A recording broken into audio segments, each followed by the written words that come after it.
Hi and welcome. This is episode 8 of Data Product Mindset. I'm Anthony Cosgrove, the co-founder of Harbour, the private data marketplace platform.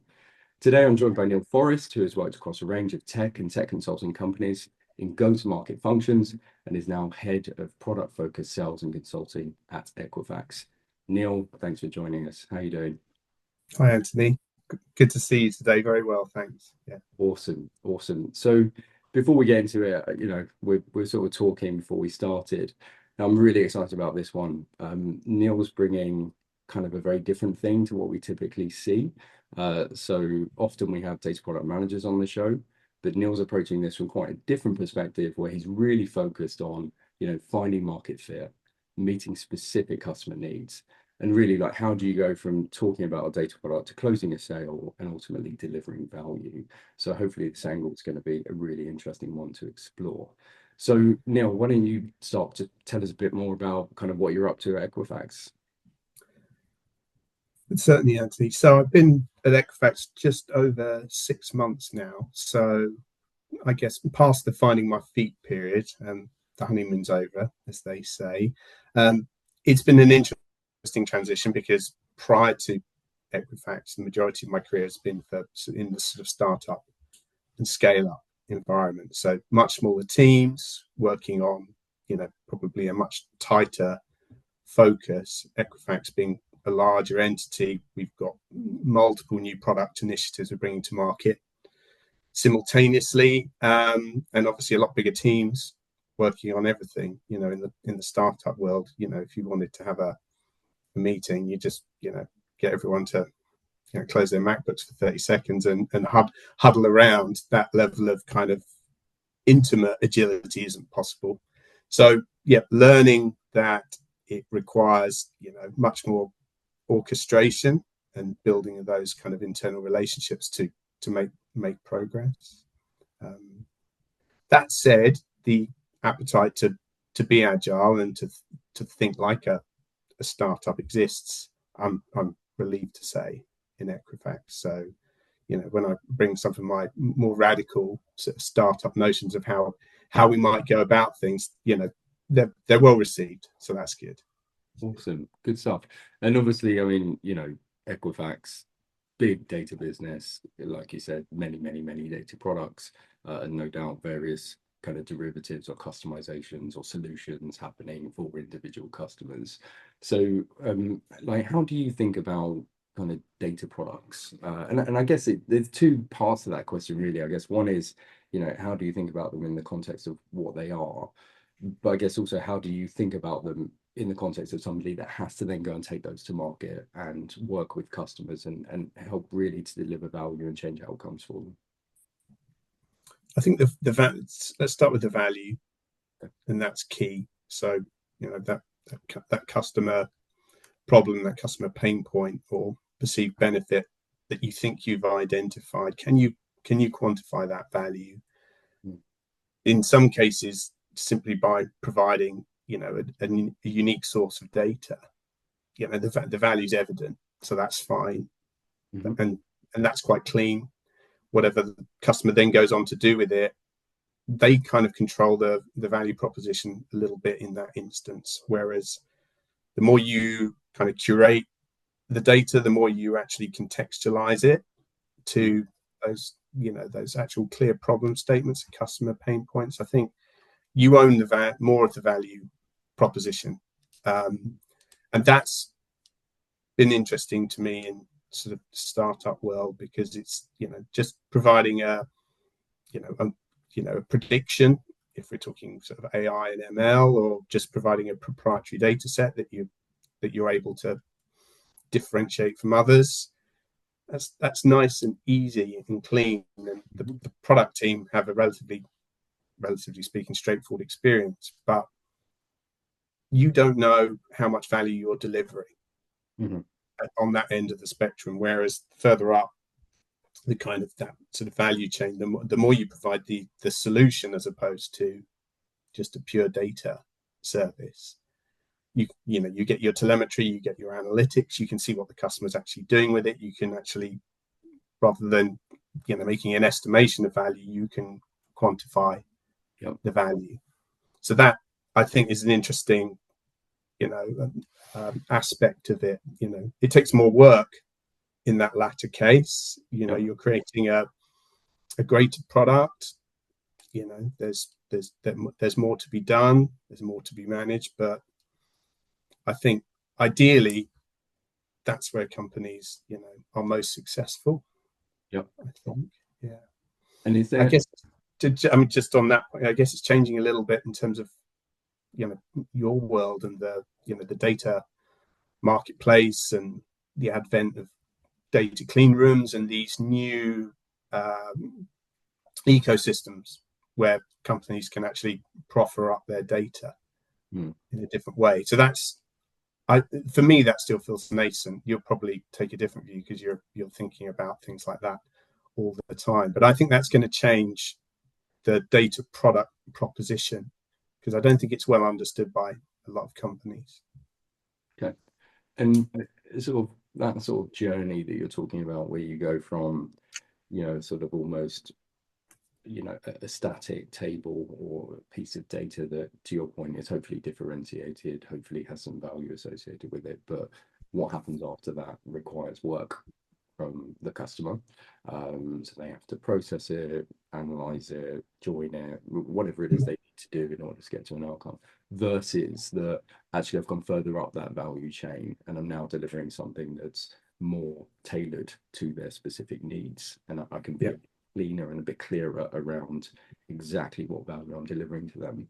Um, do you find that there's a point where that kind of almost has to stop as well, and kind of beyond a certain point it's almost always very, very individual? Or are you finding that people are, you can actually get to a point where the majority of the market, let's say whatever, 50%, 80%, are happy with what you've provided and don't need any further customization? Because I think the challenge, I think, with data products, and I think a lot of people are wrestling with, is like, when does a product stop being a product and starts being like a custom solution? Yeah. Where's the line, and like how Yeah. far up the value chain can I go? Like before that, it's sort of superfluous. Yeah, no, agreed. I mean, if you think about that sort of that notion of product market fit, Mm, as they say, so what are the early signs that you have identified a customer problem and developed a solution, that the market will accept. It's not sure exactly what the academic perspective on this would be, but we would, try and sell the same proposition 3 times.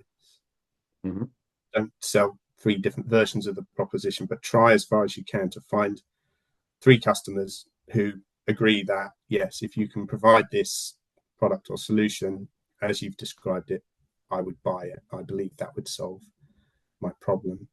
Um, what's key in that, and again, learning firsthand and then kind of having it reinforced by, you know, Geoffrey Moore's Crossing the Chasm and mhm, those kind of, points of reference. You're early adopting innovative customers. You have to find the right personas there. You have to find those customers who are willing to accept you know, the rough around the edges mhm, initial deployment, the customer who's willing to accept the MVP and work with you to ideate it and co-create it. That's key too. Um, if you pick the wrong customer, you can end up building this, incredibly overly engineered to their requirements mhm. solution. That, startups get really excited when they find their early adopting, you know, corporate partner. But if that company isn't the right fit, if they don't have that, they need to have that kind of fail fast mentality too. Yeah. Otherwise, it can just, it can kill the business. And like I'm sure a lot of people who are directly managing products or taking those products to market and trying to find fit, potentially the same person doing both. They're probably violently agreeing with you at this point, and they're sort of wondering like what you might share in terms of how do you find that right kind of early development partner who doesn't want it fully engineered to the nth degree and perfect before they can sort of comment on value or realize value, and the person that's more aligned to that, exactly as you said, that sort of more rough and ready, like, I'm happy to go on this journey. I understand Sure. that version might not be great, but where we can get to on that journey is somewhere I'm interested in going, and I'm happy to be, as patient as I can be, and supportive as I can be to try and get there with you. Like, what do you look for? How do you find that person? You, I mean, in a way, you sort of paraphrase the conversation that you need to have. It needs to be, it needs to be candid. It needs to be quite transparent in the fact that this is far from the finished article. I mean, especially through the lens that I had for a good number of years in sort of machine learning and AI. So can we predict X? Can we optimize Y? These were the kind of we don't know. We literally don't know. It would be foolish to say yes, we can. Yep. At this stage. It would depend on a great many things, including your data and so on and so forth. So having those sales conversations about a predictive solution or a deep learning solution that has yet to, a single line of code is yet to be written. Yeah, that's quite a tricky path to navigate. Customers, prospects would ask you, how accurate will the model be that we haven't built yet? And a smarter person than me taught me to say in that situation, well, how accurate does it need to be in order for it to deliver value for you? It's hard. That, to your point, that persona, the innovator, early adopter persona can be, sometimes they can be obsessed with the tech itself, the tech for its own sake. And some of those kind of exploratory projects can feel a bit like vanity projects. So yeah, never lose sight is that value, customer value. What is the problem that we're looking to solve? What is the pain that we're looking to relieve or eradicate? Never lose sight of that in the conversations. Executive agenda can be, we should be doing AI. We should be doing machine learning. Let's incorporate that technology into our business without necessarily understanding where it would be transformative. So again, really and truly, you have to make sure that the customer understands what they intend to do. Yeah. Earlier on, before we hit record, we were talking about Medic, and some of the parallels between, a sales pipeline and kind of the sort of shift left movement in development, where you try and get, the hard, difficult things out of the way as early as you can, through discovery, through conversations, through testing, so that you then have hopefully a smoother path through, to the end of the day, or, in the case of development, through to like a production deployment of some code or product or whatever it happens to be. It feels like there's a bit of a tension though, right? Because you're kind of talking here a little bit around how we sort of engage with these early adopters, very transparent. We're going on a journey. We don't necessarily, neither of us are necessarily able to meet Medic criteria. But then you've also got the tension of like, and you do need to sell.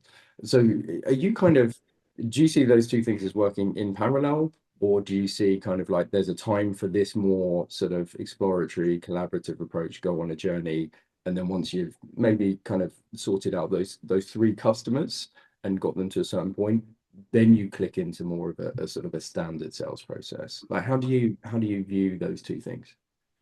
It's a good question, and I guess for those who are less familiar, MEDIC is an abbreviation for one of a great many sort of sales qualification criteria. So you're just ensuring that you've got your, you've identified a champion or a sponsor for a project, that there's some executive buy-in, that budget may or may not exist. So it's that kind of keeping you honest that this deal can happen.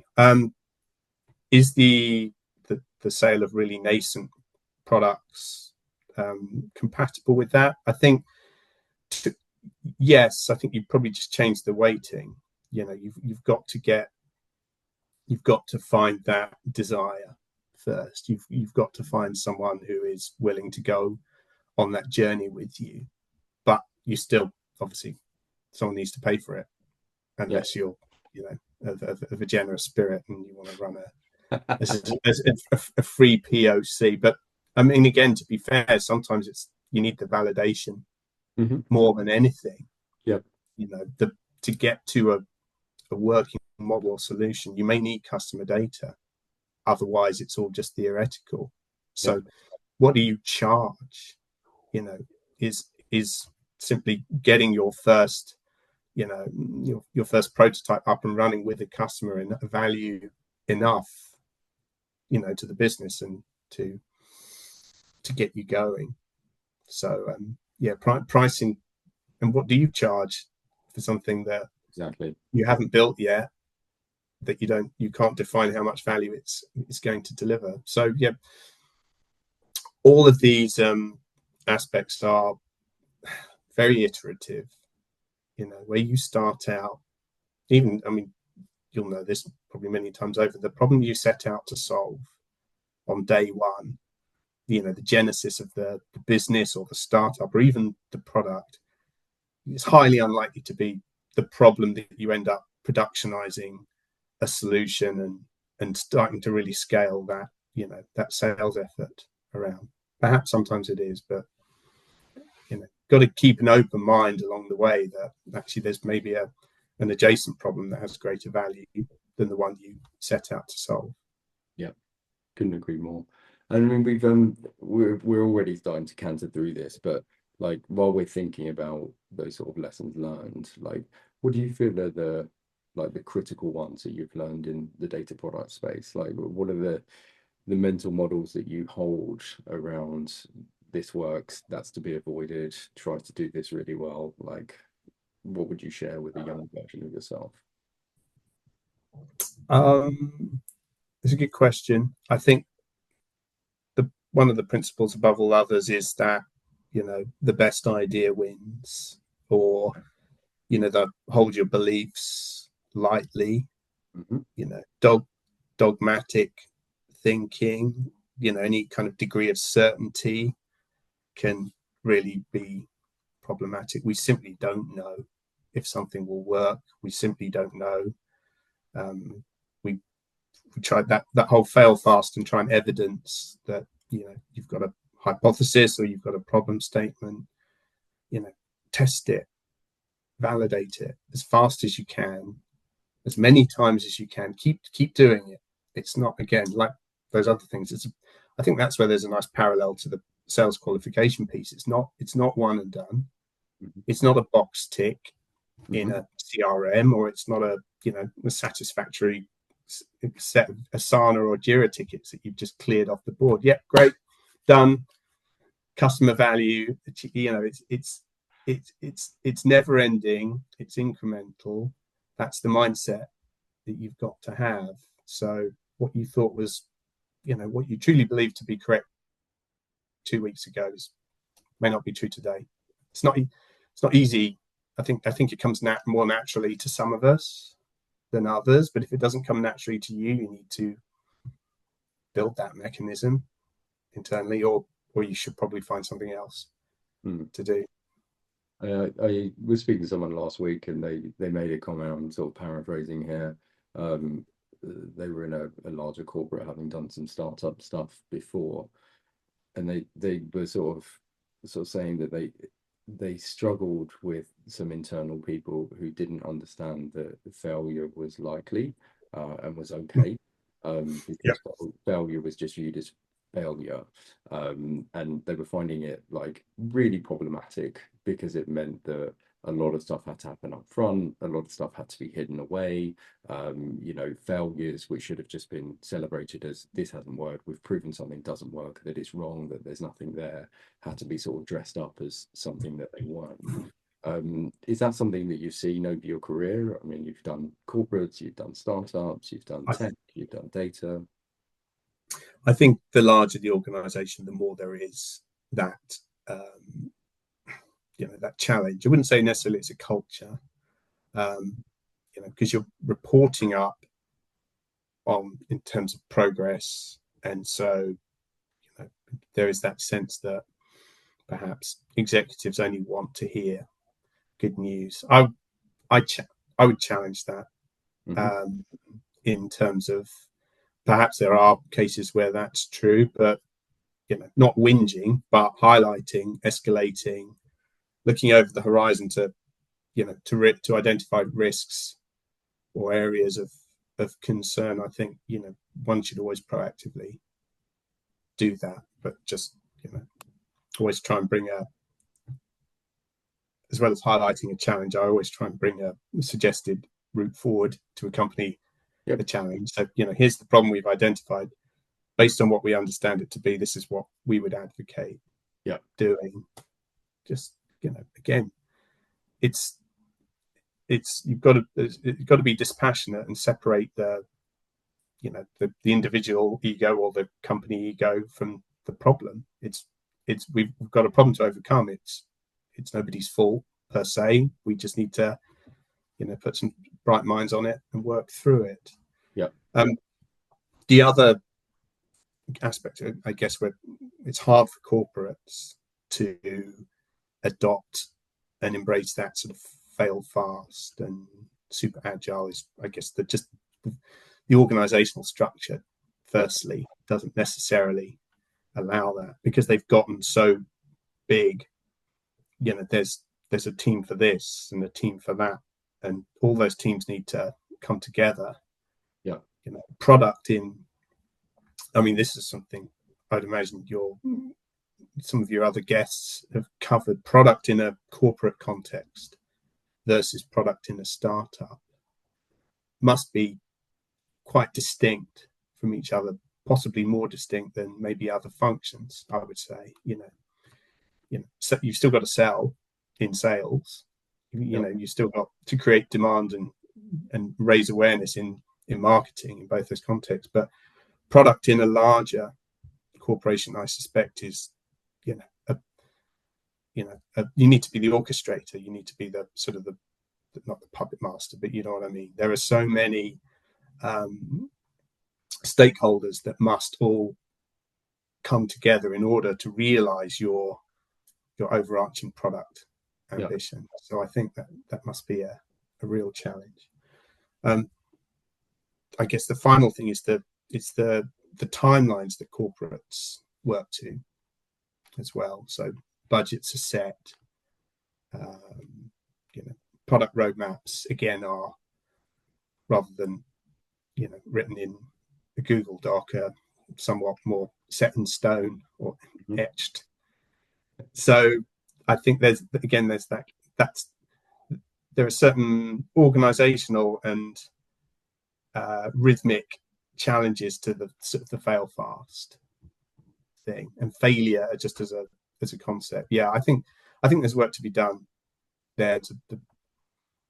Failure is the natural state, isn't it, for new product development? Yeah. Success is the exception that kind of justifies all of the hard work and Yeah. and and effort and you know trying to get to a successful point require it's a that doesn't necessarily coexist well with the kind of corporate mentality in some cases, but I think it needs in pockets. It needs to whether the entire organization needs to act like that is another question, but in whether rubber hits the road in brand new products and brand new concepts, you've got to create a safe space to put your hand up and say, I'm not sure if this is going to work. Yeah. Yeah. Yeah. Agreed. And then I mean, we're almost out of time, but always interested in the answer to this question. Yeah, you've been in the data product space and certainly the data analytics, AI, machine learning space for a really long time. A lot's going on right now with Gen AI and LLMs and RAG and a whole host of kind of not new, but kind of new to market and new to delivering kind of value against use cases technologies. So where do you see the space heading? Like, what do you think? What do you think's up next? How are things going to evolve? I feel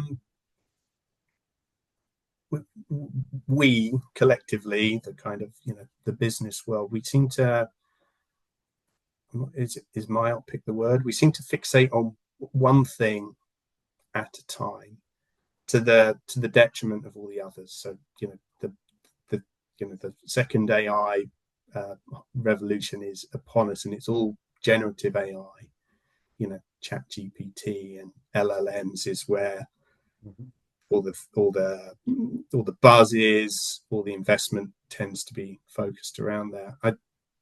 And to your point, having worked in sort of data science and machine learning over the last 10 years, there are numerous other um, technologies, capabilities, models that they're not getting any airtime anymore, or at the moment, let's say, because of that singular conversation around generative AI. And it's not to say that there isn't value to be had and a place for generative AI, but the assumption would be that all of those other, predictive optimization, all of the other uses of, sophisticated algorithms and maths to make businesses clever, that's all done. That every company's, deployed each and every one of those different kind of, models or solutions where it would add value to the business. Again, now the only thing left to do is something to do with generative AI. And it's like, no. Again, I think the vast majority of businesses are still uncertain as to how to extract the most value from algorithms, predictive, deep learning. I think there's still an awful long way to go before that has just become completely commoditized and understood in terms of the value of it. So, yeah, I find those aspects of sort of machine learning and AI more exciting, more interesting than I do the generative. That's just my So do you think that will, contrary perspective. Yeah. and do you think that will kind of normalize and other things will be brought back in, or something might pop there that captures people's attention in the way generative AI has, and there'll suddenly be a myopic focus on the next sort of shiny. I think there probably will be.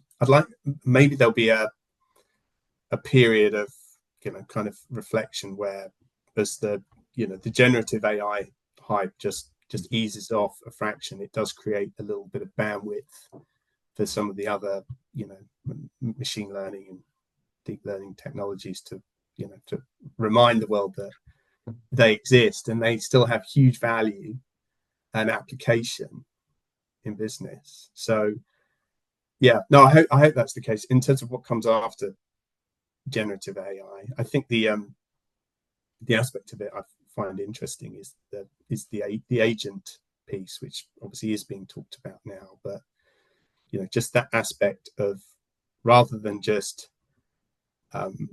summarizing or answering questions or being able to create content at speed, the ability that you can have the agent that represents Anthony, the extension of your digital self, where you've given it firstly an understanding of you and also your consent to start interacting with other services or other agents. And again, a good friend of mine said, I can ask Alexa or generative AI what time the next London to Leeds train is, but it won't book a ticket for me. It won't pick a seat.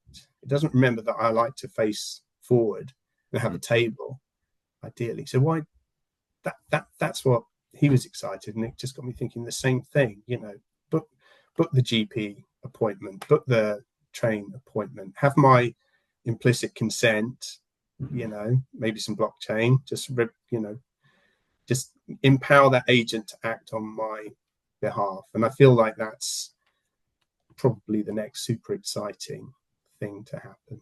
Yeah, I don't disagree. That's a super interesting insight. That also neatly brings us to the end. Neil, thank you so much for sharing your experiences. As I said at the start, this is really good, getting a very sort of commercial kind of go-to-market focus on the whole data product space. I think everyone's going to find that super useful. If anyone's listening and they want to continue the conversation, feel free to connect with Neil on LinkedIn. And if you're building data products or a data marketplace, check out harbordata.com, where you can also find all the previous episodes of the podcast. Thank you for listening.